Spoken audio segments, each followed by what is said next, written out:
자, 이제 10시가 되었기 때문에, 11시가 되었기 때문에 시작하겠습니다.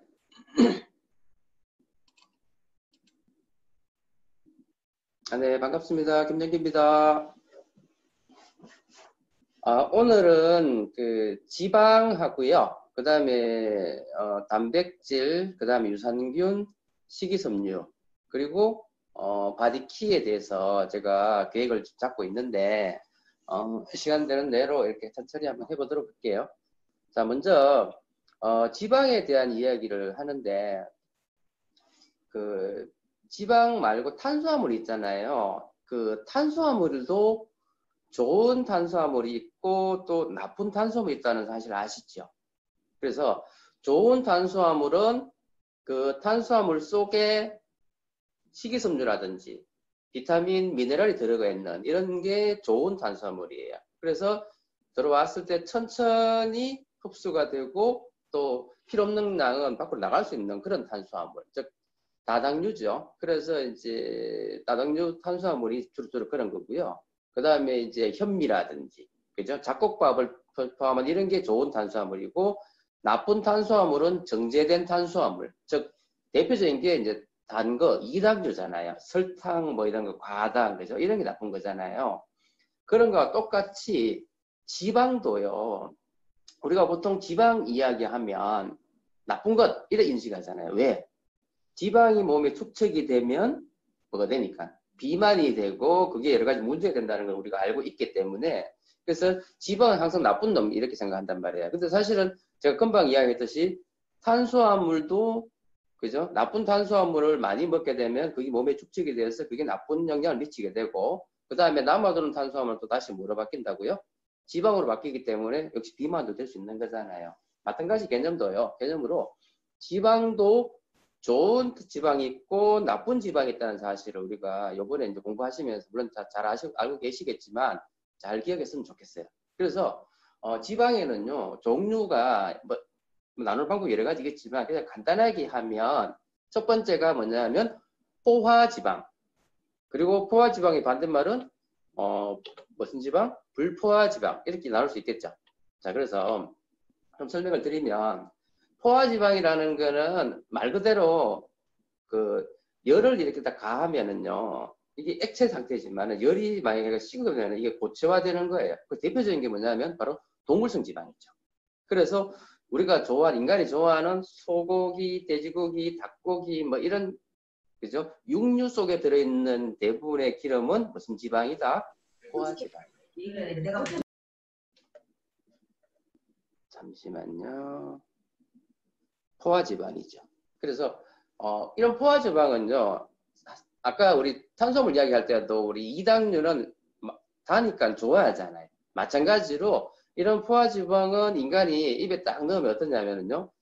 사르륵 녹는 아주 고소한 지방이에요. 그래서 사람이요, 인간이 좋아할 수밖에 없는 지방이 포화지방이다. 다시 말해서 많이 먹게 되면 결국은 이게 문제되는 거죠. 그래서 이 포화지방은 동물성 지방인데 이게 가장 큰 문제가 뭐냐면요. 인간의 체온은 36.5도 정도 되잖아요. 그런데 소, 돼지, 닭 이런 애들은요. 그 보통 몇 도 정도 되냐면 한 39도에서 한 40도 정도 돼요. 그래서 야들의 기름이 우리 사람한테 들어오면 어떻게 된다? 이게 고체화되는 거예요. 마치 우리 겨울철에 밖에서 돼지고기 삼겹살 구워 먹으면 어떻게 되죠? 먹을 때는 참 맛있게 먹고 기름이 나오잖아요. 근데 이게 산 속에 있으면 어떻게 되죠? 희게 굳는 거 보셨죠? 자, 똑같은 개념으로요. 우리가 소돼지 닭을 먹었을 때 그 기름이 내 혈관에 들어와가지고 그렇게 희게 굳어가지고 돌아다닌다 생각해 보세요. 어떤 생각 드세요? 먹을 때는 너무 맛있었는데. 그래서 항상 우리가 삼겹살을 먹거나요, 마블링 잘 돼 있는 그 고급 어떤 소고기를 먹을 때마다 우리 항상 뭐냐면 이 기름이 내 몸에 들어와서 내 혈관 속에서 둥둥 떠다닐 거다 생각을 하셔야 된다. 다시 말해서 이 포화지방은 바로 혈관 내의 지방의 수치가 포화지방이 높아지는 무슨 상태? 고지혈증 상태가 되는 거예요. 음소거 좀 부탁드리겠습니다. 오늘 갑자기 음소거 안 하시는 분이 계시노? 그래서 고지혈증이라는 거는요, 포화지방이 내 혈액 내에서 둥둥 떠다니는 거예요. 그러면 혈관이 막히면서 어떤 문제가 될까요? 혈액순환이 안 되게 되고, 그 혈액순환이 안 되다 보니까 어떻게 해요? 손발이 저리기도 하고, 그죠? 여러 가지 문제를 일으키겠죠. 그래서 이 고지혈증은요, 동맥경화의 하나의 원인이 되기도 해요. 동맥경화는 사실은 뭐 꼭 이 포화지방만 되는 건 아니거든. 여러 가지 원인 때문에 동맥이 이렇게 경화되는 걸 동맥경화를 하는데, 어찌됐든 이 포화지방이 혈관의 순환하고도 직결된다는 사실. 그죠? 꼭 기억하셔야 됩니다. 그리고 아까 이제 얘기했듯이 남아도는 탄수화물은 간에서 뭐로 바뀐다고요? 중성지방이다. 근데 과잉 탄수화물 중에서 어떤 탄수화물? 나쁜 탄수화물이라고 그랬죠? 그래서 이당류가 주로 에너지를 안 쓰이고 전부 다 뭐로? 간에서 중성지방으로 바뀐다는 거예요. 그래서 더 나쁘다는 말이죠. 그래서 지방간이나 복부 비만의 원인이 되고 그것 때문에 만성질환, 특히 당뇨병이 될 수 있다. 제가 지난 시간에 잠깐 말씀드렸던 걸로 기억합니다. 그래서 이 포화지방은 사실은 인간이 적게 섭취해야 돼요. 그러면 이 포화지방에 반대되는 지방이 뭐냐? 포화의 반대? 안포화가 아니고 불포화.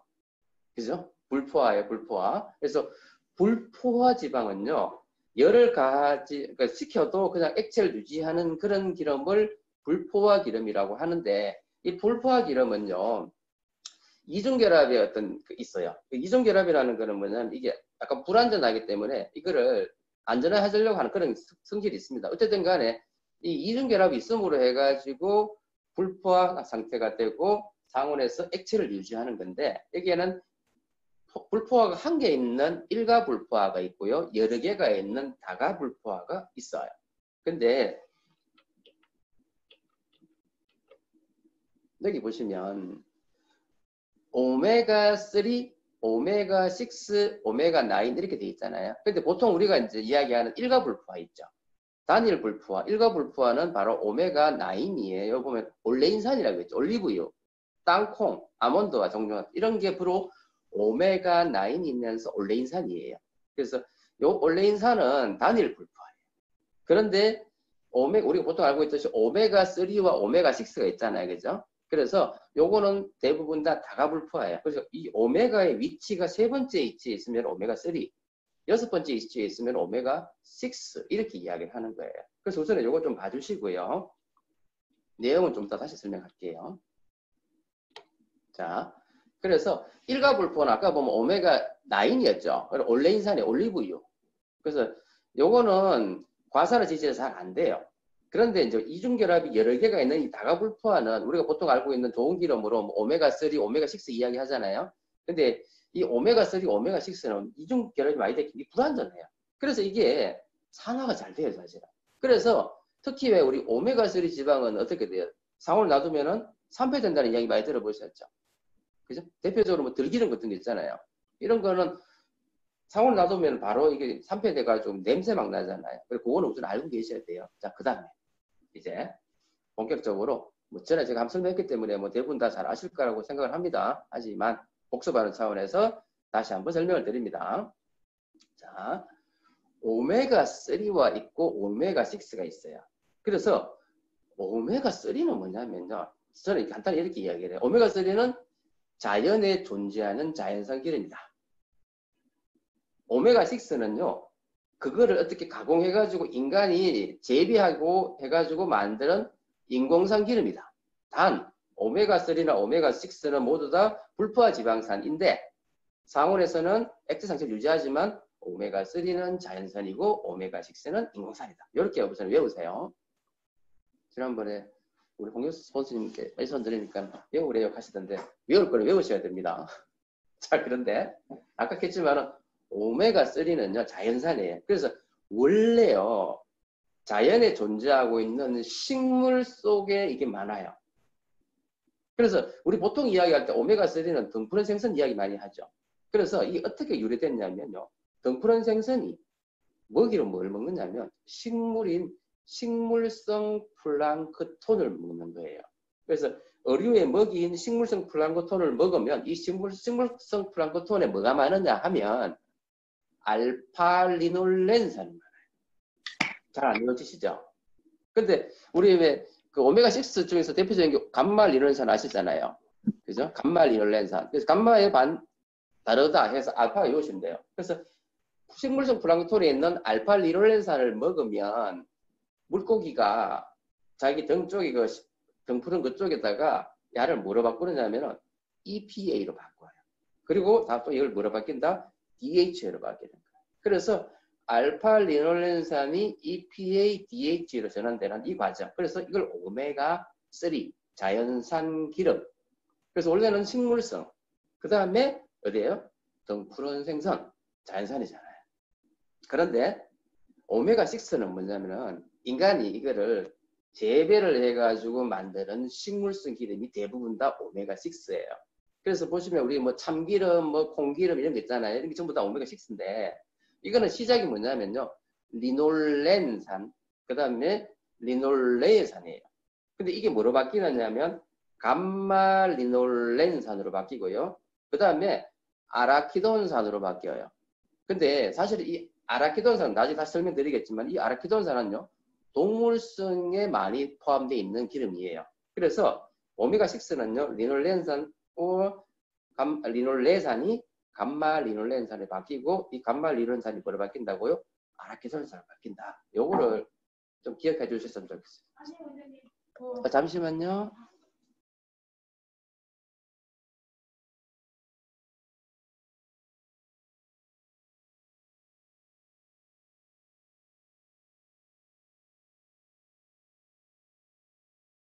잠시만 기다려 주세요. 죄송합니다.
아유 죄송합니다. 갑자기 월말이라 가지고 급한 결제를 좀 하는 바람에 이 자영을 하면 월말 되면 아시죠? 이런 거 그렇습니다. 죄송합니다. 어디까지 했죠? 그래서 오메가3, 오메가6 이야기했습니다. 그래서 꼭 표를 좀 보시면은요, 요거예요. 그래서 잘 보시면 왼쪽에 보면은 오메가6예요. 오메가6는요, 리놀레산 내지 리놀렌산이 뭐로 바뀌느냐면 감마 리놀렌산으로 바뀌잖아요. 그 다음 여기 뭐로 바뀌는데 밑에 보시면 아라키돈산으로 바뀌죠. 여기 오메가6예요. 그리고 오메가3 오른쪽 보시면은요, 알파 리놀렌산이 어디 있다 그랬죠? 식물성 플랑크톤 있다 그랬죠? 여기에 맨 밑에 보시면 EPA, 그 다음에 DHA 이렇게 바뀌죠. 그래서 요거를 먼저 조금 기억을 하시고 다시 앞으로 돌아갑니다. 그래서 이 오메가3, 오메가6인데 아까도 이야기했지만 오메가3가 자연산이기 때문에 몸에 더 좋은 거예요. 그래서 가능하면 우리가 오메가3를 많이 먹는 게 좋은데요. 요 표는 다른 어떤 리더님이 김선재 리더님이 아마 이 자료를 주신 걸로 알고 있는데 그 자료에 보면요. 저는 보통 오메가3가요. 등푸른 생선에 많다고만 생각했어요. 그런데 의외로 흰살 생선에도 생각보다 많이 있어요. 그래서 등푸른 생선도 물론 오메가3가 많아요. 고등어, 뭐 삼치 이런 거 많잖아요. 근데 뭐 굴비라든지 조기, 갈치 이런 쪽에도 의외로 오메가3가 꽤 많이 있다는 거예요. 그래서 생선을 어쨌든 우리가 많이 먹는 게 좋겠다는 걸 제가 이 표를 보면서 한번 다시 느꼈을 거예요. 그래서 한번 보여드리는 거예요. 그리고 이 표는 뭐냐면요. 아까 제가 알파 리노렌산은 뭐냐면 식물성 플랑크톤이고 그리고 우리 주로 섭취하는 게 뭐였냐면 등푸른 생선이잖아요. 그런데 원래 오메가3는요. 풀이에요. 풀. 여기 보면은 쇠비름. 여러분 쇠비름 아세요? 질경이 아세요? 명아주 아세요? 쇠비름, 질경이, 명아주. 이거 원래 우리가 먹을 수 있는 거거든요. 근데 주 누가 먹냐면은 소들이 먹잖아, 소들이. 요즘 소들이 이제 방목 안 하는 게 먹을 기회가 없지만 원래 소들이 이걸 먹었다면 소라든지 닭이 이걸 먹었어요. 그러면 이 속에 뭐가 많이 들었냐면 오메가3가 많이 들었던 거예요. 그래서 이런 방목이 되거나 자연상에서 돌아다니는 이런 소나 돼지나 닭이나 돌아다니는 이런 애들은요, 이런 오메가3가 의외로 몸에 많다는 거죠. 그래서 자연상 상태에서는 원래 오메가3 비율이요, 원래는 1대1이었어요. 옛날에는. 근데 이게 지금 현재로는 우리가 한 1대4 정도로 우리가 섭취를 해주면 몸이 건강해진대요. 근데 사실은 우리가요, 항상 인간은 그렇잖아요. 자연산보다는 인공산 좋아하고. 그리고 인공산 기름 보면 어때? 참기름, 콩기름 뭐 이런 걸 먹어보면 돼요. 고소하잖아요. 그러니까 많이 먹게 돼 있어요. 그래서 지금 현재는 뭐냐? 이게 1대20, 1대100 이렇게 먹고 있단 말이에요. 그럼 그게 어떤 문제가 되느냐? 생각보다 심각한 문제를 일으킨다는 거죠. 그래서 그런 이야기가 사실 이 지방에 공부할 때 가장 중요한 포인트라는 사실을 기억을 하셔야 돼요. 그래서 요거 이야기 하고 또 다시 좀 뒤로 돌아가서 또 말씀드릴게요. 자, 그래서 아까 제가 금방 이야기했잖아요. 그죠? 오메가3와 오메가6는 원래 1대4 아니면 1대20 이래 돼야 되는데 진짜 지금 1대4가 아니고 1대20, 1대100 다시 이것 때문에 여러 가지 문제를 일으키는데요. 자, 그럼 앞으로 다시 돌아가세요. 우리가 오메가3라는 거는 좋은 기름이잖아요. 그러면 좋은 기름의 역할이 뭐냐? 다시 말해서 오메가3 기름을 우리가 왜 먹어야 되는가 하면은요. 야가 우리 간단하게 이야기하면 좋은 기름은 혈액을 어떻게 해요? 깨끗하게 한다고 이야기해요. 혈관 청소. 그러므로 해가지고 혈액을 개선시켜주고 혈액순환을 잘 되게 해주고 또 혈액 내에 나쁜 물질이 없기 때문에 우리 몸에서 염증 반응이 줄어드는 거예요. 그래서 좋은 기름의 역할은 뭐냐면요. 맨 밑에 보세요. 염증 유발을 떨어뜨리고 혈소판 응집을 낮추어서 혈액순환을 좋게 해주고 아시겠죠? 그래서 이런 어떤 역할을 하는 것이 오메가3의 역할이다 이런 말이에요. 그러면 이거 반대로요. 나쁜 기름은요. 혈액순환을 나쁘게 하고 염증을 악화시키고 그러고 해가지고 우리 몸에서 만성질환을 유발할 수 있는 그런 상태가 나쁜 기름이에요. 그러면 이 나쁜 기름의 대표가 바로 뭐다? 포화지방이단 말이에요. 그리고 포화지방과 오메가3하고 그 사이가 뭐냐면 바로 오메가6인 이 인공산 기름인데요. 이 오메가6 인공산 기름은요. 이거는 기회주의 기름이에요. 무슨 말이냐? 좋을 수도 있고 나쁠 수도 있다는 거예요. 다시 말해서 우리는 이래 생각하잖아. 오메가6는 오메가 기름이니까 좋잖아. 아니에요. 절대 아니에요. 오메가6는요. 야가 좋은 내 몸 상태가 인생이 그렇듯이요. 잘하는 놈한테는 대박, 못하는 놈은 쪽박이야. 똑같아요. 기름도 있잖아요. 내 몸 상태가 지금 건강해요. 내가 건강하고 내 몸이 알칼리 상태가 되고 내가 비타민 미네랄 섭취가 많이 되고 운동도 열심히 하고 내가 건강한 상태면은요. 이 오메가6가요. 좋은 기름으로 역할을 하는 거예요. 그래가지고 아까 했지만 염증을 떨어뜨리고 혈액순환을 좋게 해주는 쪽으로 가는 데 비해서 내 몸 상태가 산화되고 내 몸이 비타민 미네랄이 없고 내가 지금 막 스트레스 많이 받고 있어. 몸이 산화돼 있어. 이러면은요. 야가 나쁜 기름 역할을 하는 거야. 그래가지고 염증 유발하고요. 혈액을 안 좋게 하고 이렇게 한다는 거예요. 신기하지 않나요? 제가 이런 공부를 해보면서 우리 인생과 똑같다는 생각을 해요. 하루아침에 몸이 바뀌고 내 인생이 바뀌질 않지만요. 내가 꾸준히 뭔가를 건강하게 하거나 내 인생을 좋게 해주면요. 마지막에는 대박이 난다는 거예요. 모든 게 뭐야? 좋은 쪽으로 간다는 거예요. 지방도 마찬가지예요. 지방도.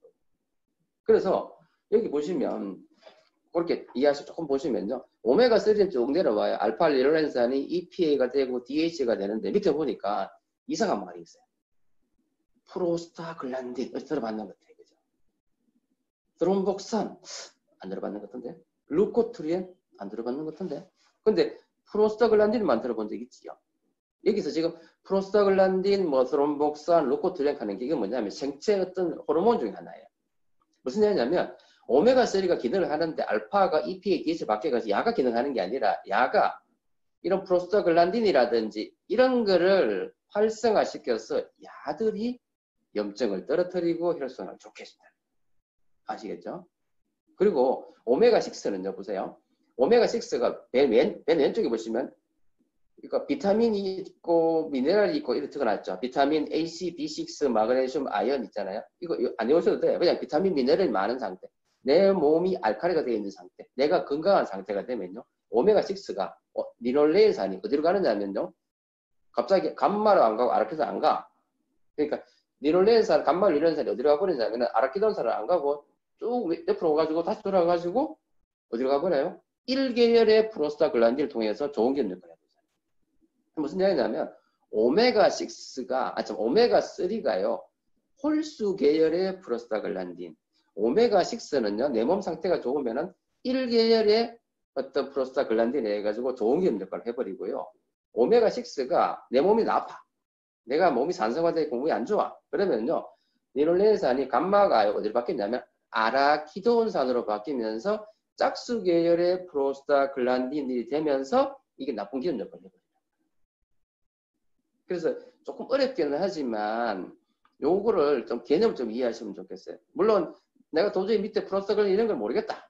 그러면 간단하게 그죠? 오메가3는 자연산 기름인데 자연산 기름은 알파가 EPA, DH로 바뀌고 야가 좋은 기름 역할을 한다.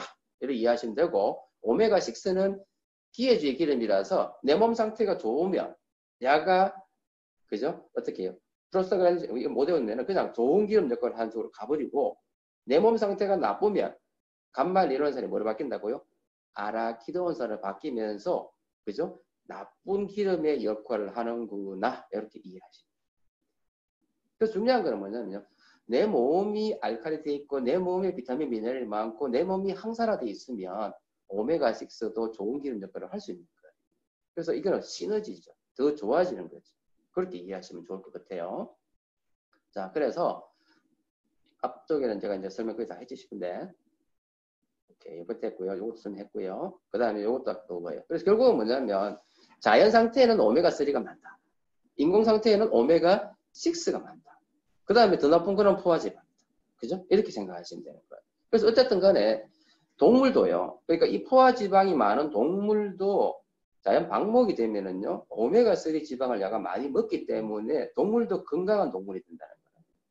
그래서 여기 아까 다 정리했는 거잖아요. 보세요. 오메가9은 일가잖아요. 일가는 좋은 기름이에요. 뭐 다 외울 필요 없어요.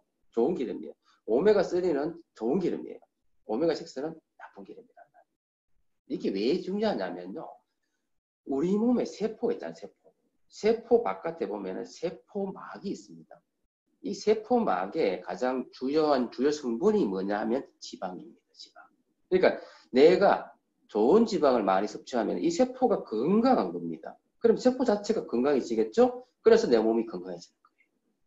이해되시죠? 그래서 그런 개념으로 우리가 좋은 지방을 먹는 게 너무너무 좋겠구나. 그래서 오메가3 지방을 많이 먹어야 되겠구나 하는 생각을 평상시 하셔야 되는 거예요. 사실은 지방은요. 우리가 그 항산화제가 아니에요. 문제는 뭐냐면 이놈의 지방이요. 나쁜 지방은요. 이게 산성화가 되거나 하면은 이게 문제가 심각해진다는 거죠. 왜? 세포 자체의 막이 이게 지방이기 때문에 그래서 문제가 심각해질 수 있다는 거예요. 그래서 그런 개념으로서 나는 좋은 지방을 먹어야 되겠구나. 내 몸을 위해서 좋은 기름을 먹어야 되겠구나 생각을 항상 하셔야 된다는 거예요. 그래서 여기 보시면 그 음식 속에 그러니까 동물 있잖아요. 닭이 방목 상태에서 달걀을 놓으면 달걀이 1대2, 1대4가 된대요. 오메가3와 오메가6가.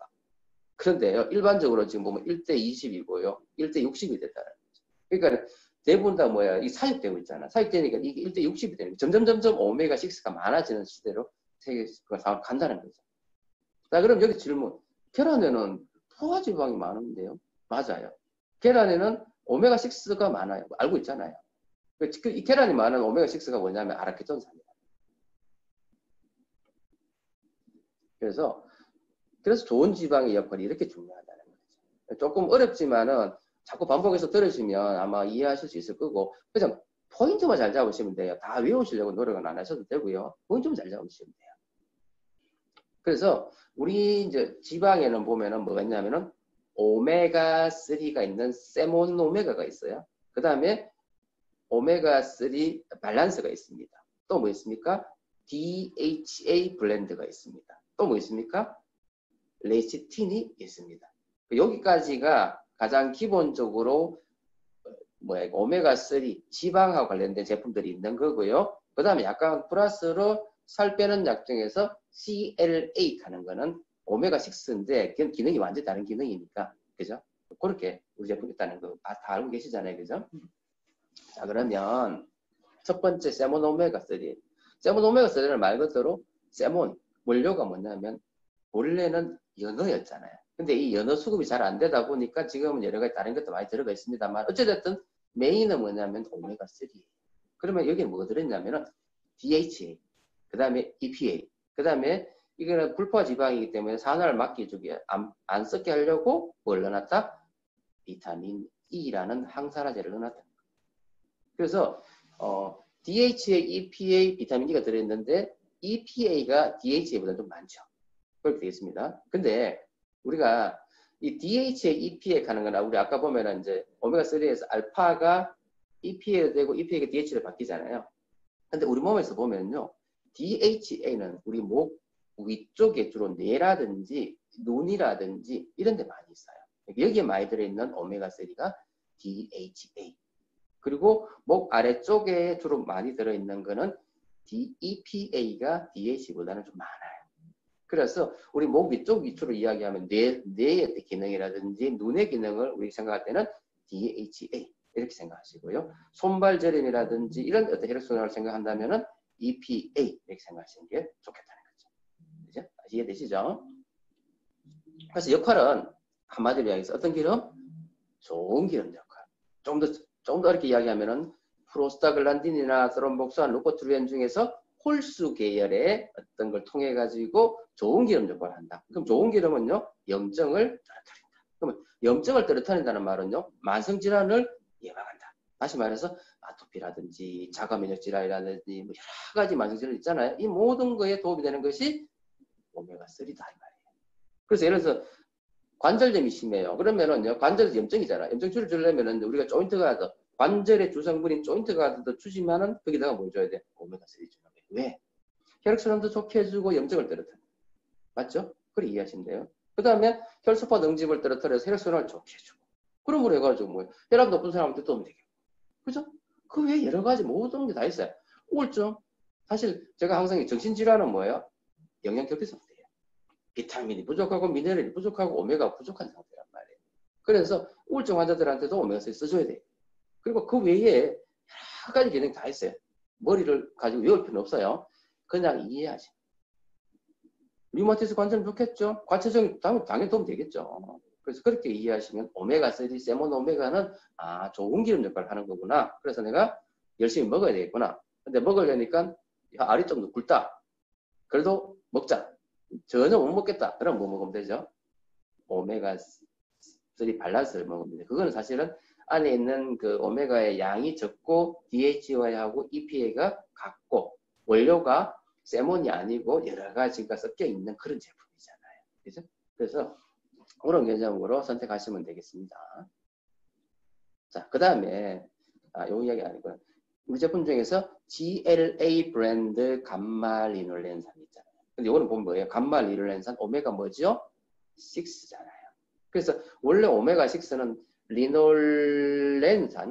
리놀레산이 뭐로 바뀐다고요? 감마리놀렌산을 바뀌고 감마가 동물성 지방인 아라키도온산으로 바뀌면서 나쁜 기름 역할을 하는 쪽으로 갈 수가 있어요. 근데 이제 우리 암에 있는 GLA 브랜드 감마리놀렌산의 원료가 뭐냐면요. 바로 보라지유와 달맞이꽃 종자유예요. 그래서 보라지유와 달맞이꽃 종자유에다가 시트러스 추출물과 당기 추출물, 생강 추출물 이런 여러 가지 보수적인 걸 넣어서 야가 좋은 기름 역할을 하도록 만들었겠죠. 그게 암의 기술력 아니겠어요? 다시 말해서 감말리놀렌산은요. 이게 오메가6이기 때문에 기회주의 기름이란 말이에요. 아까 제가 이야기했잖아요. 기회주의 기름이기 때문에 내 몸 상태가 비타민이 많고 미네랄이 많고 내 몸이 알칼리가 되면 홀수 계열로 가서 좋은 기름 역할을 할 거고 만약에 이게 내 몸 상태가 나쁘면은요 나쁜 기름 역할을 할 수 있다는 거예요. 그리고 이런 위험성이 있는 게 이거예요. 그래서 아미에는 뭐예요? 여기다가 뭐 시트러스라든지 당기라든지 생강이라든지 이런 보조적인 걸 많이 넣어서 몸 상태를 좋게 해줌으로 해가지고 오메가6가 좋은 기름 역할을 할 수 있도록 만들어준 거다. 이런 말이죠. 이해되시죠?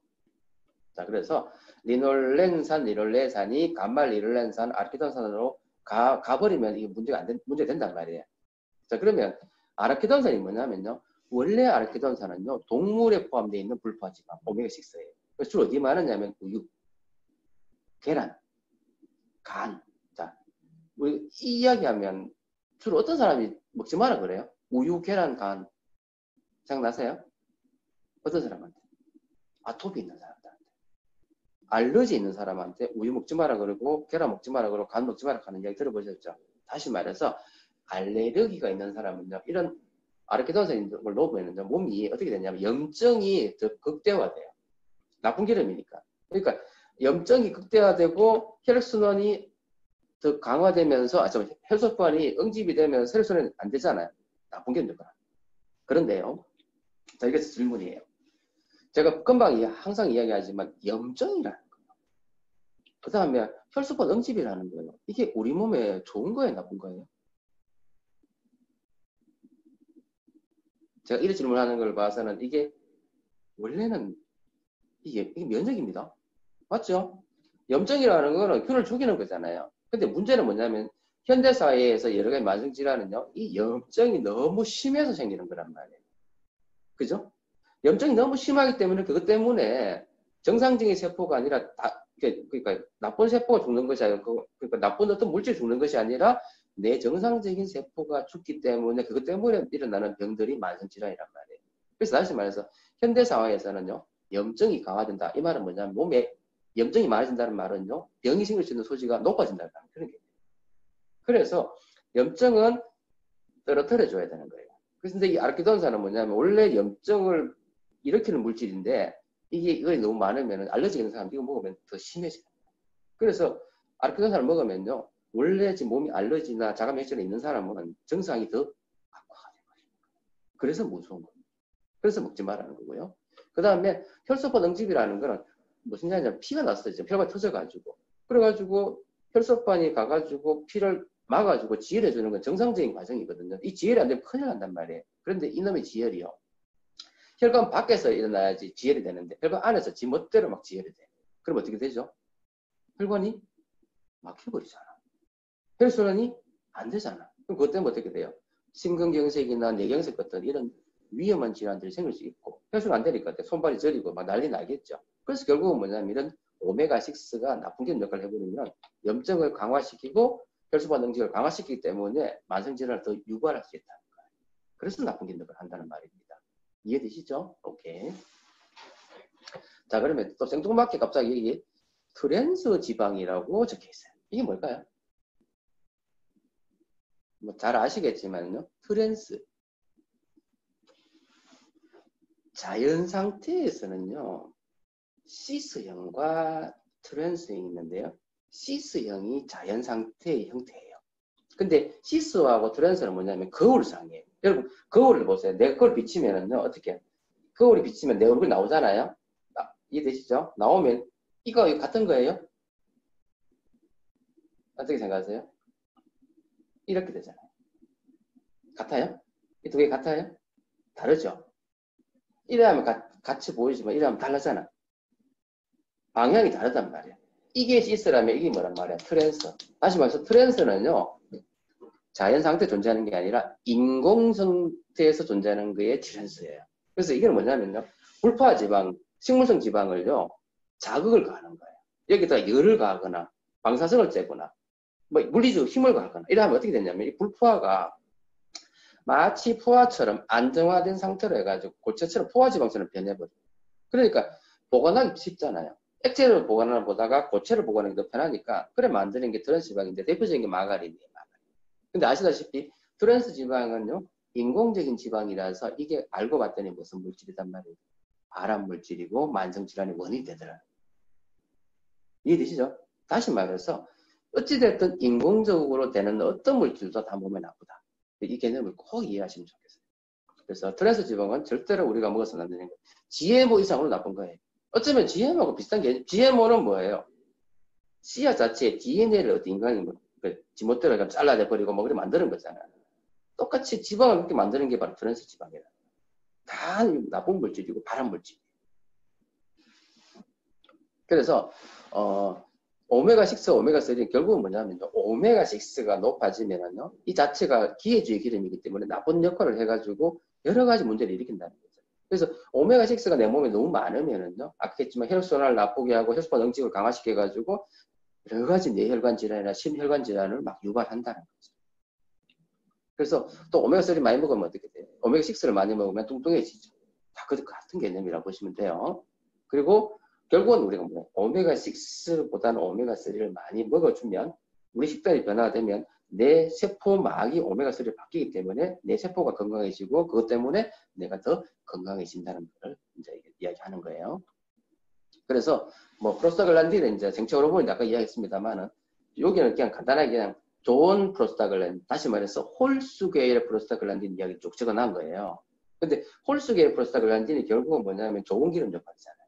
그래서 그렇게 이해하시고 보시면 간단해요. 혈압 낮아지겠죠? 콜레스테롤 낮아지겠죠? 혈당 떨어뜨려지겠죠? 아토피 염증 떨어지겠죠?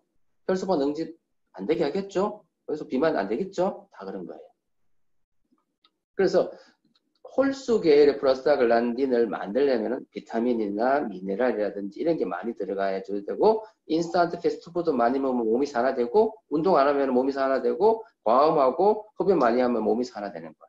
그러니까 내 몸 상태를 나쁘게 만들면 이 프로스타글란딘이 어떻게 짝수 계열로 가버리고 내 몸 상태가 좋아지면 홀수 계열로 가가지고 오메가3 역할을 하고 짝수 계열로 가면 오메가6의 메인 역할을 하는 거예요. 단 오메가6도 내 몸 상태가 좋으면은 어떻게 좋은 기름 역할 1개 1로 가가지고 간다고 설명드렸었지, 그죠? 네. 못 외우시면은 안 외우셔도 돼요. 그렇지만 기본적인 어떤 개념은 알고 계시면 좋겠어요. 이건 아까 이야기했고요. 그래서 간말리를렌산, 그죠? 우리 제품 이 간말리를렌산은요, 물론 좋은 기름의 역할을 해서 혈액순환도 좋고 해가지고 만성질환에 도움이 되고 다 좋아요. 하지만 저는 특이적으로 혈액순환을 좋게 해주고 염증을 줄여주고 하는 이 모든 부분에는요. 저는 오메가3를 권해요. 세몬 오메가라든지 오메가3 밸런스를 권해요.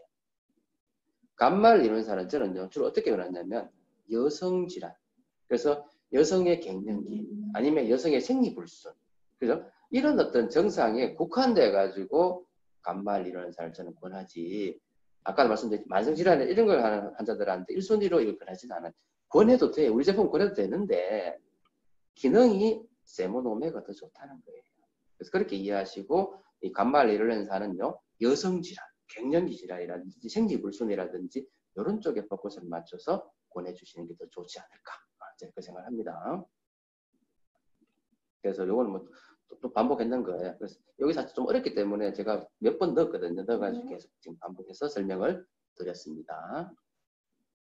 자, 그 다음에 이제 또 뭐겠습니까? 이 제품 중에는 빌베리 DHA 블렌드가 있어요. 이게 말 그대로예요. 빌베리 B. 그러니까 빌베리가 들어있어요. 허브인 빌베리가 들어있어요. 그 다음에 DHA가 들어있어요. 그 다음에 뭐가 들어있냐면 베타카로틴이라는 게 들어있어요. 그 다음에 뭐 마리골드 추출물과 오렌지 추출물 들어있는데 아까 제가 잠깐 이야기했듯이 DHA는요 목 위쪽이에요. 그래서 뇌라든지 눈하고 관련된 게 많단 말이에요. 그래서 이 빌베 DHA는요 원료가 뭐냐면 참치에서 추출한 DHA. 그 다음에 눈에 좋은 베타카로틴. 베타카로틴 비타민 E잖아요. 비타민 E는 눈, 피부, 점막 다 좋은 거잖아요. 아시지요? 그 다음에 허브인 빌베리는 뭐 블루베리, 빌베리하고 같은 그런 건데 이게 어디 좋으냐면 플라보노이드 카나 이런 항산화 물질 들어있잖아요. 그 다음에 안토시아닌이 들어있어가지고 이게 눈에 좋은 거예요. 그래서 플라보노이드를 함유하고 있고 그 다음에 안토시아닌이 함유되어 있는 빌베리. 그래서 이걸 통해 가지고 눈이라든지 이런 항산화에 도움되도록 만드는 게 빌베리 DHA죠. 그 다음에 마리골드, 그 다음에 오렌지 추출물이 들어있습니다. 그래서 역할은 뭘까요? 눈이잖아요. 그래서 시력 보호와 야맹증. 그래서 주로 빌베리 DHA는요, 10대의 눈 하면은 빌베리 DHA를 1차적으로 써주는 게 좋을 거예요. 그 다음에 물론 카로틴 플러스 자체는 전 연령대에 다 도움이 되겠죠. 같이 써줘도 됩니다. 여유가 되면 빌베리 DHA하고 카로틴 플러스 같이 써주면 되고 빚어놔야 되는 거죠. 30대 이후에 노안에 도움된다. 이렇게 생각하셨으면 좋을 것 같아요. 그래서 시력보와 야맹증에 도움이 되고 눈병을 예방하고 또 DHA가 들어있기 때문에 치매에 도움이 될 것이고 뇌기능에 도움될 것이고 뇌혈순환에 도움될 것이고 그리고 임산부들은요 뱃속에 아기가 있잖아요. 그래서 아기의 뇌기능을 좋게 해주기 위해서 산모들은 빌베리 DHA 써주는 것도 상당히 좋겠다. 그죠? 그러니까 요즘 산모들은 혈순환을 도움 주기 위해서 오메가3 꼭 써야 되거든요. 그래서 애까지 생각해서 DHA가 있는 빌베리 써주는 게 더 좋지 않을까라는 그렇게 적어놓은 거예요. 그 다음에 레시틴이 있어요. 레시틴. 그래서 레시틴은 뭐죠? 레시틴은요 어디에 많으냐면 이 뇌에 많아요. 이거는 인이 포함되어 있는 지질이에요. 그러니까 오메가3, 즉 DHA, EPA 같은 오메가3 지방에다가 인산염이 이렇게 들어가 있는 그런 게 레시틴이에요. 그래서 원래 레시틴은요 뇌 세포막에 가장 많이 들어가 있는 것이 레시틴이에요. 그래서 이 레시틴은요 뇌 세포막에 있는 레시틴 양이 자꾸 줄어들면은요 결국 뇌 기능이 떨어지게 되면서 궁극적으로는 뭐가 일어날까요? 치매, 뇌질환을 유발하겠죠. 그래서 치매를 예방하고 뇌질환을 예방해 주기 위해서 쓰는 오메가3가 바로 레시틴이라는 거예요. 그리고 원래 이 레시틴은요 천연 상태에 있는 뭐예요? 계면 활성제라는 거죠. 그럼 어디에 많이 들었냐면 대두 콩에 많이 들어있고요. 그 다음에 달걀, 노른자에 많이 들어있다. 대두나 계란에 많이 포함되어 있는 게 바로 이 레시틴인데, 그죠? 이게 천연 상태의 계면 활성제예요. 그래서 어떤 역할이 있냐면은 우리 혈액 내에 있는 나쁜 콜레스테롤, 즉 LDL 콜레스테롤을 떨어뜨리는 기능이 있는 것이 바로 이 레시틴. 그래서 레시틴은 어떤 사람 쓰면 되느냐면 치매라든지 뇌기능에 도움이 되기 위해서 쓰고요. 또 나쁜 콜레스테롤인 LDL 콜레스테롤을 떨어뜨려 주기 위해서 써주면 좋다는 거죠. 아시겠죠? 그런 개념으로 해가지고 좀 써주면 도움이 되겠다. 레시틴. 그래서 레시틴 아시다시피 하루에 3알 9알 먹잖아요. 맛도 좋죠? 그래서 호두 맛이 나고 그런 메이플 향이 들어가 있기 때문에 맛이 좋고 씹어 먹어보면 맛있어요. 자, 여기까지가 지방이에요. 제가 거의 한 40분, 45분 정도에 거쳐서 지방에 대해서 좀 설명을 했는데 오늘 조금 이해되셨는지 모르겠네요. 이해되셨다고 생각을 하고 잠시만요. 갑자기 화면이 왜 이렇게 되나요? 자, 여기까지 지방하고 그 다음에 이제 다음에는 단백질을 하도록 할게요. 자, 잠시만요. 갑자기 목이 말라서.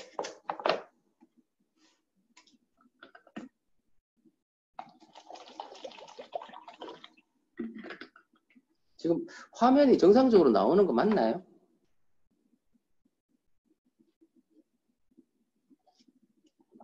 잠시만요. 화면이 약간 이상하게 나오는 것 같아서 다시 하겠습니다.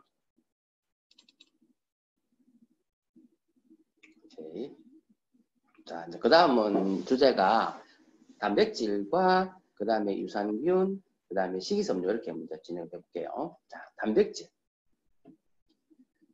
자, 단백질의 기능 이렇게 있잖아요. 단백질의 기능은 정말로 많아요. 그래서 우리가 앞에서 이야기했던 탄수화물이나 지방은요, 사실은 가장 메인이 뭐냐면 에너지원이에요.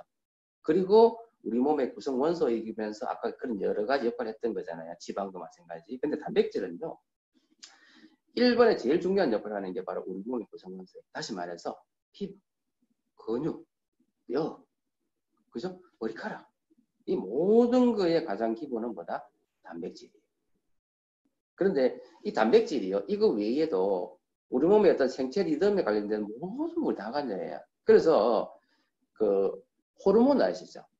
뭐 대표적으로 뇌에서 나오는 뇌 호르몬, 그 다음에 갑상선에서 나오는 갑상선 호르몬, 그죠? 그 다음에 부신에서 나오는 부신 호르몬, 그 다음에 여성, 남성 그런 성 호르몬, 그죠? 이 모든 호르몬의 가장 기본 베이스는 뭐다? 단백질. 그 다음에 우리 몸에 보면 수백만 가지의 뭐가 있어요? 효소가 있어요. 이 효소의 기본도 뭐라? 단백질. 그리고 면역물질 아시죠? 항체. 항체도 뭐로 만든다? 단백질. 그리고 우리 몸의 산전기 평균 유지하는 게 있죠. 이것도 단백질. 그리고 에너지 포도당 지지를 합성하는 것도 단백질이고, 영양 물질을 이렇게 운반하는 운반체도 단백질이고. 다시 말해서요, 이 단백질의 어떤 부족은요, 우리 몸의 어떤 생체 리듬을 다 절단을 내게 되는 거예요. 그래서 양질의 단백질을 먹는 게 또한 중요하다는 거예요. 그래서 우리가 생각하지 못하는 모든 부분에서 가장 기본적으로 관여하는 것이 단백질이구나 이렇게 생각하시고, 그래서 다시 한번 정리해 볼까요? 우리 몸의 구성 원소이면서 호르몬과 효소의 어떤 원료이면서 항체의 원료이고 산전기 평형을 유지해주고 그 다음에 어떤 에너지, 포도당 지질을 합성해주고 그 다음에 영양 물질을 이렇게 운반하는 운반체도 단백질이라는 거죠. 그래서 단백질은요, 결국은 이게 분해되면 마지막 단계에서 20여 종의 아미노산이 있어요. 그래서 아미노산에는 아시다시피 필수 아미노산과 불필수 아미노산이 있잖아요. 그래서 필수와 불필수의 차이는 뭐냐면요, 인간이 체내에서 합성을 하는 거는 불필수예요. 합성 못하는 거는 불필수인데, 필수는 뭐냐면 반드시 음식을 통해서 먹어줘야 된다 해서 필수입니다. 그래서 보면 필수와 불필수를 합쳐서 20종이 있는데 필수가 대체적으로 9종 내지 8종이다. 요거는 이제 유아기 때는 필수인데 나이 들면 불필수 되는 그런 경우도 있어요. 그래서 조금 차이가 있는데 어쨌든 20종의 아미노산이 있다. 요거 알고 계시면 좋겠고, 그래서 단백질이 부족하게 되면 1번은 뭐냐면 우리 몸을 구성하는 거, 이 피부를 못 만들게 되고 머리카락을 못 만들게 되고 그렇잖아요. 그러니까 탈모가 되거나 피부에 문제가 되면 가장 기본적으로는 단백질. 그죠? 그거 알고 계세요. 그래서 피부 탄력 저하되는 거, 이런 것도 전부 다 단백질이라. 근육을 할 때, 바디빌딩을 할 때 단백질을 먹지 않으면 근육이 안 증가하죠. 그래서 단백질이 필요한 거예요. 그런데 또 이 단백질은 면역 물질이기 때문에 항체 만들기 때문에 안 먹게 되면 면역이 떨어지는 거죠. 그 다음 탈모 이것저것 하는 거죠. 그래서 엄청나게 많은 기능을 하는 게 사실 단백질이에요. 그래서 단백질을 사실 짧게 이렇게 이야기한다는 게 거의 불가능해요. 그런데 어찌되었든 간에 우리가 단백질을 어떤 것보다, 사실은요, 제가 항상 이야기하지만 탄수화물은요, 인간이 좋아할 수밖에 없고 매일 먹는 거예요. 특히 어떤 거, 단 거 매일 너무 많이 먹잖아요. 무조건 줄여야 돼요. 지방, 알게 모르게 인간은 오메가3를 먹어야 되는데 오메가3가 비리기 때문에 안 먹으려 한단 말이에요. 근데 나쁜 지방은 엄청나게 먹어요. 다시 말해서 탄수화물과 지방은 우리가 의식적으로 줄여야 돼요. 인간이 좋아하는 거는.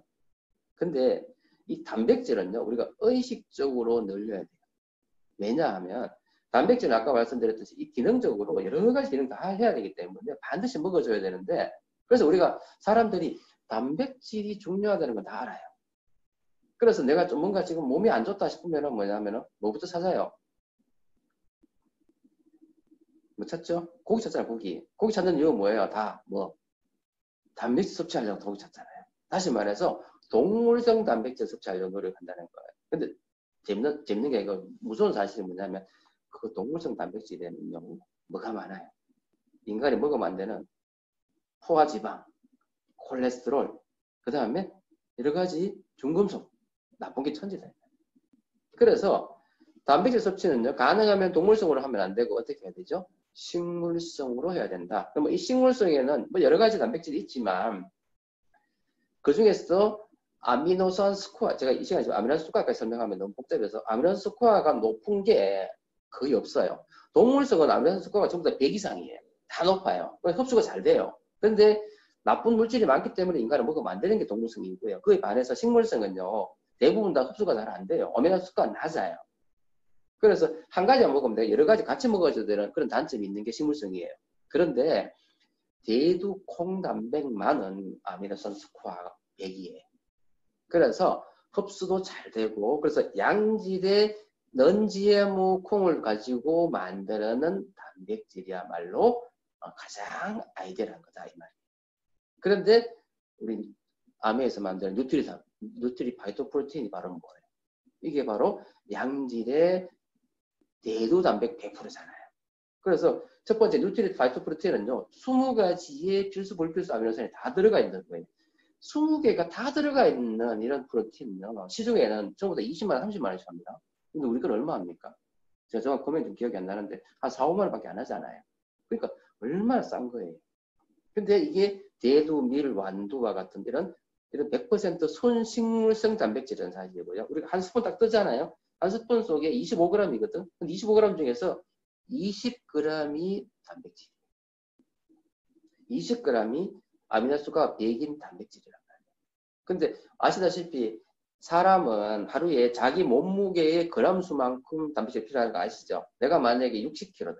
그러면은 대략 한 60g 정도를 먹어줘야 되는 거거든요. 그러면은 하루에 이걸 아침 저녁에 한 2스푼 정도 먹으면 이거면 40g이잖아요. 그리고 우리가 먹는 음식 속에 단백질이 있으니까 충분하다. 그래서 그 정도로 이 뉴트리 파이토프로테인이 정말로 좋은 단백질이라는 사실을 알고 계셔야 돼요.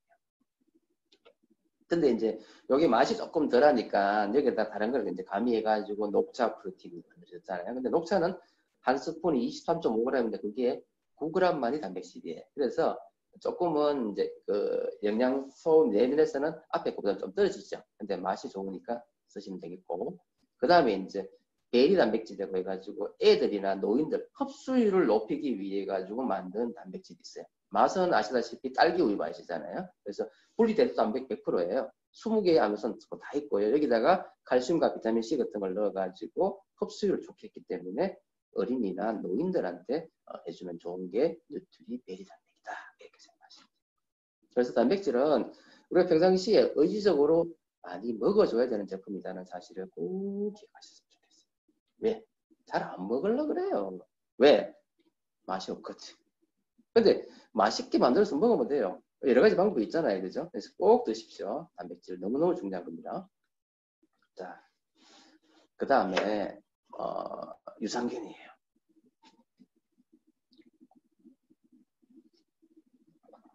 요즘 TV에서 광고하는 것 중에서 아마 가장 많이 나오고 있는 게 제가 볼 때는 유산균이거든요. 왜? 점점 사람들이 유산균에 대해서 중요하다는 것을 지금 인식을 하고 있다는 거예요. 그 정도로 우리의 장 건강이 우리의 뭐하고 질병하고 직결된다는 사실을 이제 다 안다는 거지. 그래서 우리 제품이 보면은 옛날에는 뭐 인테스티 플러스 7 이렇게 이제 만들었는데 지금 이름 자체가 보면요, Within Probiotics예요. 자, 프로바이오틱스라는 말이 나오죠. 프로바이오틱스와 또 약간 개념이 약간 다른데 프리바이오틱스라는 거 아시죠? 이게 뭐냐면요, 프로바이오틱스는 바로 유산균이에요. 균. 살아있는 균. 내 몸에 좋은 유익균. 그게 프로바이오틱스예요. 그런데 프리바이오틱스는 뭐냐면요, 바로 유산균의 먹이가 되는 탄수화물이에요. 우리가 인간이 흡수하지 못하는 탄수화물이에요. 대표적으로 FOX, 프락토올리고당, 아니면 또 우리 제품에 좀 들어있는 거 있잖아요. 갑자기 생각이 안 나네. 하여튼 이거는 뭐냐면요, 프리바이오틱스는 유산균의 먹입니다. 그러면 이 유산균의 먹이 프리바이오틱스를 왜 먹여줘야 되느냐면요, 프로바이오틱스하고 프리바이오틱스를 같이 넣어주면 이 유산균의 먹이가 되기 때문에 유산균 정식이 더 늘어나겠죠. 또 어떤 개념이 있냐면요, 프리바이오틱스만 먹어줘도요, 야가 우리 몸에 들어가가지고 장내에 보면 뭐 있어요? 유익균들이 있을 거 아니에요? 이 장내 유익균의 먹이가 되니까 이 유익균을 성장시키는 그런 효과가 있는 거예요. 그래서 프리바이오틱스만 먹어도 효과가 있다고 요즘은 프리바이오틱스만 이렇게 선전해가 파는 경우도 많아요. 근데 사실은 유산균과 프리바이오틱스를 같이 먹는 것이 더 중요하겠죠. 다행히 우리 이제 위디엔 프로바이오틱스는 같이 다 들어있잖아요. 그죠? 그래서 그런 장점이 있는데, 그러면 아메이가 왜 옛날에 인텔 플러스 7 하는 것도 정말 좋았는데 왜 그거를 굳이 폐기하고 새로운 제품을 만들었을까? 이제 그거에 대해서 우리가 좀 생각해 봐야 되는데요. 숫자로 보는 우리 장에 보시면요, 장 내에 유산균의 무게가 1kg가 넘는데요. 생각해 보세요. 장내 미생물이 1에서 2kg 된다는 거예요. 대부분 소장, 대장이 있어요. 그래서 이 장이라는 거는요, 바로 면역체예요. 제가 지난번에 잠깐 말씀드렸지만은요, 장이 건강하면 장 내에 원래 대장, 소장은요 비어 있습니다. 근데 비어져 있지만은요 이 장을 건강하게 해주는 뭐는 있단 말이에요. 균은 있단 말이에요. 이 장내에 있는 균, 장내에는 어마어마한 균이 존재해요. 100조 개 이상의 균이 존재한다는 말이에요. 근데 이 100조 개 이상의 균의 미생물의 유전자만 해도 300만 가지 넘는 거예요. 쉽게 말해서요. 이런 어마어마한 미생물이 인간과 뭐가 하고 있단 말이에요. 공존하고 공생하고 있다는 거예요. 다시 말해서 인간의 유전자와 인간의 DNA, RNA하고 이 장내에 있는 이 미생물하고는요 다르잖아요. 전혀 다른 거예요. 다른 하나의 생명체잖아요. 이 생명체가 지금 300만 개 이상이 있다는 말이에요. 그러면서 야들이 틀림없이 우리 인간한테 공생하고 있으니까 어떤 경우에는 좋은 역할을 할 수 있을 것이고 나쁜 역할을 할 수 있을 것이다. 해서 이제 연구를 많이 했다는 말이에요. 그 유산균에 대해서 연구를 많이 했는데 그 대표적인 사람이 누구냐면 파스테르. 그래서 파스테르가 연구를 해보니까 인간한테 유익한 유산균 해가지고 한 200 종류를 이렇게 셀렉션 했는 거예요. 그 중에서 인간 정말 좋은 거를 연구를 많이 했는데 지금은 이제 이 유익균, 유산균의 어떤 형태가 어느 정도까지 이제 연구가 되고 있느냐 하면 장내에 있는 균도, 인간도 왜 우리가 커뮤니티 행성하잖아요. 마찬가지로 장내에 있는 이 300만 개의 어떤 종의 미생물, 100조 개 이상의 이 균이 저것들끼리 모여가지고 A 역할, B 역할, C 역할 이런 역할을 한다는 거죠. 그러니까 자기들끼리 모여가 동호회를 형성해가지고 이게 어떤 역할을 하는 그런 동호회를 형성하는 거예요. 근데 이 동호회 역할이 인간한테 좋을 수도 있고 나쁠 수도 있고 아무런 문제 없을 수도 있고 여러 가지가 있는 거지. 그게 바로 뭐냐면 커뮤니티 개념인데 이런 미생물 자체의 어떤 새로운 어떤 유전체 이걸 가지고 뭐라 그러냐면은 바로 마이크로바이옴이라고 해요. 마이크로바이옴. 그러니까 말 그대로 뭐야? 마이크로 엔바이런먼트잖아요. 그러니까는 미세한 어떤 환경, 그런 세포 환경을 가지고 마이크로바이옴인데 이 마이크로바이옴이요. 저거가 인간을 해치기 위해 가지고 나쁜 짓을 하고 인간을 좋게 해주려고 좋은 짓을 하는 게 아니에요. 자기 역할이 그런 거예요. 근데 그걸 보니까 연구를 해보니까 우리 인간한테 역으로 좋을 수도 있고 나쁠 수도 있는 거죠. 그래서 이 미생물의 마이크로바이옴에 대한 연구를 많이 지금 하고 있다는 거죠. 그래서 연구를 해보니까요. 균도 단지 우리가 이제 미생물 그 다음에 균종 뭐 이렇게 있는데 그런 정도로 미생물이 돼 있는 게 아니더라는 거죠. 마치 사람도 그냥 인간 그 다음에 황인종, 백인종, 뭐 흑인종 그 다음에 또 황인종은 뭐 한국 사람 무슨 사람 무슨 나눠지듯이 이 세분화가 막 되다 보니까 균도 균주, 스트레인까지 이렇게 쭉 내려간다는 게 밝혀진 거예요. 마치 강아지, 우리가 이걸 가지고 강아지 이렇게 이야기하지만 강아지 속에서는 뭐 여러 가지 이름이 다 있잖아요. 뭐 달마시안 어떻고 된단 말이야. 똑같은 개념이에요. 그래서 이런 식으로 장내에 있는 이 프로바이오틱스도 이런 균주 레벨까지 점점 이제 연구가 막 되어지고 있다는 거예요. 그래서 중요한 거는 뭐냐면 이제 우리 유산균 자체가 우리가 먹잖아요. 필요해서 먹었어요. 먹었는 유산균이 결국은 이것도 균이란 말이야. 균이 내 몸 들어오면 가장 먼저 입에 있는 침부터 시작해가지고 침에도 보면 아밀라제라는 뭐가 있어요. 효소 있잖아요. 그 다음에 위에 보면은 뭐예요? 음식물을 하는 여러 가지 효소가 있고 또 뭐가 있습니까? 가장 무서운 균한테 가장 무서운 뭐가 있어요? 바로 위산이 있잖아요. 그래서 위에 있는 이 위산 그 다음에 여러 가지 소화 효소 야들은요 어쨌든 간에 이 유산균을 다 죽이려고 한다고. 내가 필요해서 유산균을 먹었는데 다 죽이려고 한단 말이에요. 그래서 이런 환경이 유산균 자체는 안 좋은 어떤 환경이 입구에서 딱 막고 있는 거예요. 그래서 위에서부터는 위산과 여러 가지 소화 효소 딱 지나자마자 12지장이 딱 가요. 12장 가면 12장에서 뭐가 나오냐면요. 바로 이 그 담즙산. 그죠? 엄청나게 무서운 담즙산이 유산균을 다 죽여버려요. 그래서 이 위와 소장을 통과하면서 대부분의 유산균이 다 파괴돼 버리더라는 거죠. 근데 이 유산균이 결국은 뭐예요? 나의 소장과 대장까지 가가지고 이게 유지를 해줘야 되는데 그걸 못 한다는 거죠. 그래서 이제 예전에는 유산균이 이제 필요하다는 걸 알았는데 어찌됐든 간에 유산균을 살리려고 여러 가지 이제 연구를 많이 했단 말이에요, 학자들이. 그래가지고 새로운 유산균이 막 만들어졌었는데 우리 이전에 있는 제품이 바로 인텍스티 플로라 7이었어요. 근데 이 인텍스티 플로라 7은 뭘 어떻게 받았냐면요. 유산균을 밖에다가 뭐예요? 캡슐을, 이중 캡슐을 쌓아가지고, 이 이중 캡슐이 위와 십이장을 지나면서 소장에 가가지고, 소장에 필요한 유산균으로 탁 분해되고, 대장을 가가지고 또 탁 분해되기 때문에, 그래서 먹으면 뭐 75%가 살아남는다. 그래서 이 특허다 해가지고 만드는 거예요. 사실 그거 정말 좋았거든요. 근데 점점 연구를 해보니까요. 이 보호막도 알고 보니까 뭐 인공적인 거잖아요. 그럼 정말로 꼭 이렇게 보험을 쌓아야 되나? 씌워야지만 살아남느냐? 연구를 막 했는 거예요. 해보니까 아닌 게 있더라 이 말이에요. 아닌 게 있더라. 그래서 요번에 이제 이 위디엠 프로바이오틱스는 뭐냐면 선정 기준이 바로 그거예요. 첫 번째가 제대로 된 생존력과 장부착력을 가지고 있는 균주를 선택한다. 두 번째는 뭐냐면 그게 소장과 대장에 가서 적당한 기능을 한다. 세 번째는 내가 원하는 양만큼 가야 된다. 네 번째는 과학적으로 이게 증명이 돼야 된다. 이 네 가지 기준에 의해 가지고 이렇게 연구를 해가지고 균을 이렇게 선정했다는 말이에요. 그래서 보시면 예전 인텍스플 7은 7종류였지만 요번에는 딱 5종류예요. 그래서 아주 브로드하게 이야기하면요. 소장에 좋은 거는 락토바실루스라는 균종이에요. 락토바실루스는 소장. 비피더스균, 비피도박테리움은 주로 대장에 존재하는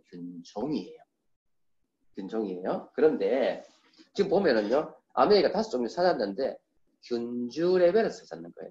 무슨 얘기냐면 대장에 좋은 게 비피더스라고 그랬잖아요. 그러니까 비피도박테리움 락티스라고 하는 게 HNO 하는 게 있는데 HNO도요. 이게 레벨이 1번, 2번, 3번, 4번 막 이래 있는 거예요. 근데 그 중에서 19번째의 비피도박테리움 락티스라는 균주를 딱 찾았더니만 야는 캡슐을 안 씌워도 살아나더라는 거예요. 그래서 비피도박테리움 락티스 HN19 그 다음에 락토바실러스 소장이잖아요. 락토바실러스 에스토필루스에는 NCFM 가는 균주를 찾아낸 거예요. 그 다음 락토바실러스 에스토필루스 중에서 LA14 가는 또 균주를 찾아내는 거예요. 락토바실러스 파라카제이 가는 LPC37 가는 걸 또 찾아낸 거예요. 그 다음에 비피도박테리움 락티스 BL55 가는 걸 또 찾아낸 거예요. 그래서 이거 5개를 찾는데 어마어마한 연구를 했겠죠. 기준은 뭐다? 이거란 말이에요. 기준은 이 기준에 의해 가지고 이 5종류를 찾기 위해 가지고 어마어마한 노력을 했겠죠. 그랬더니만 보호막이 필요 없이도 원하는 기능을 한다 이 말이에요. 이게 다 논문들이거든요. 첫 번째가 뭐냐면 HNO 중에서도 19와 29를 비교해 봤더니만 19가 보호막 없이도 잘 살아가더라 이런 말이에요. 그런 종류의 개념이라는 거죠. 그래서 이 프로바이오틱스에서 중요한 거는 첫 번째 살아있는 미생물인 거예요. 살아있어야 돼요. 그러니까 우리가 왜 야구르트를 제가 굳이 야구르트를 욕하는 건 아니지만 야구르트를 먹어봐야 먹는 그 순간에는 균이 살아있지만은요 이게 어디에 위산이나 다 파괴돼 버렸잖아. 그럼 마지막 소장 내려가면 이게 뭐야? 그냥 설탕물이죠. 아무 의미 없는 거죠. 즉 살아있는 미생물인가? 두 번째 양적 질적으로 연구를 했는가? 그 다음에 필요한 보장수가 내려가는가? 객관적으로 장까지 잘 살아가지고 생존을 하느냐? 그 다음에 거기 장에 가가지고 장벽에 딱 부착해야 되거든. 부착해가지고 스스로 정식하는가? 그 다음에 장내인도 균이 많잖아요. 이 균들하고 공존 잘 하느냐, 안 싸우고. 그리고 원하는 기능과 해내는가? 그 다음에 유산균을 먹인 프리바이오틱스가 잘 배합되어 있는가? 그 다음 안전적으로 포장이 되어 있느냐? 그러니까 그 다음 마지막으로 균이잖아요. 항생제 내성균주가 없는가? 이런 것까지 연구가 다 돼가지고 객관적으로 이 5개를 선택한 거예요. 그리고 보시면요. 이거는 연령별로 보면은요. 어린애들은 거의 한 7, 80%가 유익균이에요. 그래서 애들은 보면 이제 황금색 변을 보잖아요. 근데 점점 나이 들수록 노년기 되면은요. 유익균의 비율이 10%가 안 되는 거라요. 그래서 노인들이 조금만 뭐 잘못 먹어도 설사를 하고 안 좋아지는 이유가 다 이런 이야기란 말이에요. 그런데 장내에 있는 정상세균총은요. 100%가 다 좋은 균이 있는 게 아니에요. 무슨 얘기냐면요. 어떤 환경이든지 간에 항상 좋은가 나쁜 균이 있으면 이게 서로 싸우게 돼 있거든요. 그래서 정상적으로 보면요. 60%의 균은요. 기능을 안 해요. 좋은 역할도 안 하고 나쁜 역할도 안 해요. 그냥 기획인주예요. 60%는. 그런데 좋은 균은 한 25%가 유익균이에요. 그래서 유익균 25%, 그 다음에 중간균 60%, 그 다음에 나쁜 균 15%가 이렇게 공존하면은 이 장은 건강하다는 말이에요. 그래서 항상 25, 60, 15를 딱 유지하면서 이렇게 가면은 건강해지는데, 만약에 내가 유해균을 조금만 먹으면요, 이 15%가 뭐 18%, 20% 되잖아요. 그럼 어떤 일이 벌어지냐면은, 눈치 보고 있던 이 중간에 60%가요, 지금 세상은 나쁜 세상인 모양이다 하면서 약간 나쁜 역할로 확 바뀌어요. 나쁜 놈이 돼버리는 거죠. 그러니까 장이 난리가 난단 말이에요. 그럼 어떻게 하면 될까요? 이때 우리가 유익균을 지금 25%가 아니잖아요. 그래서 조금만 넣어주면 20%딱 맞춰주면은요, 거꾸로 이 중간균이요, 기회균이 유익균 역할을 딱 해버리는 거예요. 그러면서 장이 또 건강해지는 거지. 그래서 우리가 유산균을 조금만 먹어줘도 장이 좋아지는 이유가 바로 이 중간균의 역할이라는 거죠. 우리가 그 중간균 역할을 좋은 쪽으로 돌려만 주면 장은 좋아진다는 거죠. 그래서 요거를 꼭 알고 계시면 좋겠고요. 그래서 한국의 장이요, 왜 요즘 이렇게 난리가 났냐면, 첫 번째는 뭐냐면 식생활 습관이, 환경이 너무 바뀐 거예요. 식생활 서구화되고 여러 가지 문제 때문에 소화기관의 질병이 너무 많아지고요. 그 다음에 스트레스 너무 많다 보니까 과민성 대장 증상이 나타나요. 여러분 그거 아시죠? 과민성 대장 증상 같은 경우에는요, 막 장의 운동이 너무 활발하고 막 설사 변비를 막 하고 나니까 장에서 이 환경이 너무 안 좋아요. 그래서 이런 사람한테요, 식이섬유를 갑자기 너무 많이 주면은요, 원래 아시다시피 식이섬유는 흡수가 안 되는 거 아시죠? 그래가지고 나쁜 거를 끌고 나간 여건을 하지만은요, 이 과민성 대장 증상이 심한 사람은 이 식이섬유 먹으면, 처음에 먹으면은요, 변비가 더 악화되기도 하고 장 운동이 더 안 좋아지거든요.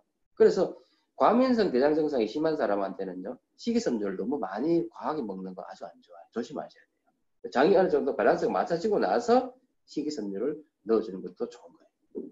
그래서 그거는 알고 있으면 좋겠고요. 그 다음에 점점 먹거리가 동물성을 많이 먹고 하다 보니까 뭐가 많아져요? 변비가 많아지죠. 그래서 이런 어떤 이유 때문에 한국의 장이 지금 엄청나게 많이 스트레스를 받고 있다는 거예요. 그래서 항상 여러분 아침에 변 보고 나면은 변을 항상 확인하셔야 돼요. 여러분 변을. 그래서 첫 번째는 뭐냐면 수분이 얼마나 되느냐, 굵기가 어느 정도냐. 가운데 딱 보시면은요, 저 변이 건강한 변이에요. 그래서 위쪽은 변비고 밑에는 설사잖아요. 그래서 내 변이 지금 어떤 상태인지 확인하기 중요하고, 두 번째는 색깔을 보셔야 돼요.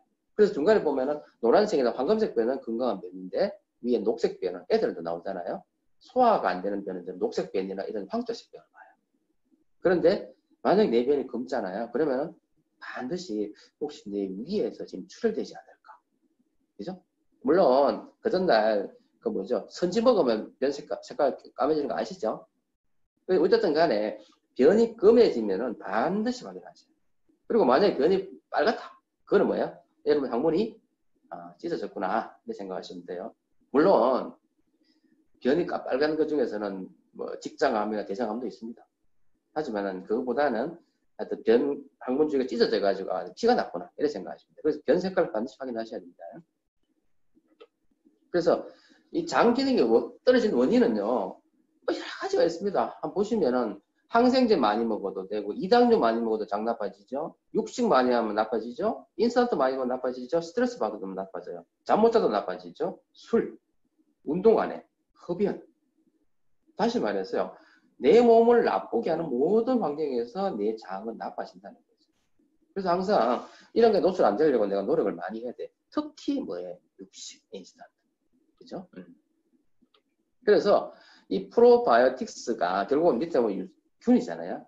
프로바이오틱스가 이제 좀 나눠지면 균종이 더 나눠지면 균주까지 연구되면서 아까 이 5종류를 우리가 선택했다는 말이에요. 그래서 보시면 락토바실러스 에스터필루스잖아요. 이 균종이에요. 근데 밑에 NCFM까지 내려가면 균주라는 말이에요. 그래서 이 5개를 하기 위해서 아메이가 얼마나 많은 노력을 했겠어요. 그래서 아메이는 아시다시피 동물 실험 같은 거 안 하기 때문에 논문을 확인하고 그걸 통해서 다 했다는 거죠. 그래서 이 5종류를 블렌딩 했는데 HNO19를 50억 마리, NCFM을 10억 마리, 그 다음에 BL05를 1억 마리, LA14를 1억 마리, LP37을 1억 마리, 그렇게 해서 토탈 63억 마리가 한포 안에 들어있는 거예요. 그래서 이걸 통해서 아까 했던 그런 기능을 모두 다 충족시켰고, 그리고 중요한 건 뭐예요? 여기다가 프리바이오틱스라는 뭘 넣었냐면 이눌린을 넣어놨어요. 치커리 뿌리 추출물인 이눌린을 넣어가지고 프로바이오틱스와 프리바이오틱스가 같이 들어가 있어서 이걸 가지고 신바이오틱스라고 이야기를 합니다만은 이런 개념으로 이제 보면은 이눌린이라는 이런 프리바이오틱스가 들어 있습니다. 그리고 예전보다는 이게 4중 안전 포장이 돼 있잖아요. 그리고 가격도 엄청 싸졌죠. 그래서 아주 경제적으로 섭취할 수 있는 제품이 바로 여기에 있는 밸런스 위딘 프로바이오틱스라는 거죠. 그래서 섭취 대상자는 뭐 잘 알 것이고요. 그래서 유산균은 이 정도까지 하고요. 그리고 마지막으로 식이섬유하고 오늘 마치도록 할게요. 식이섬유 어디 있더라? 잠깐만요.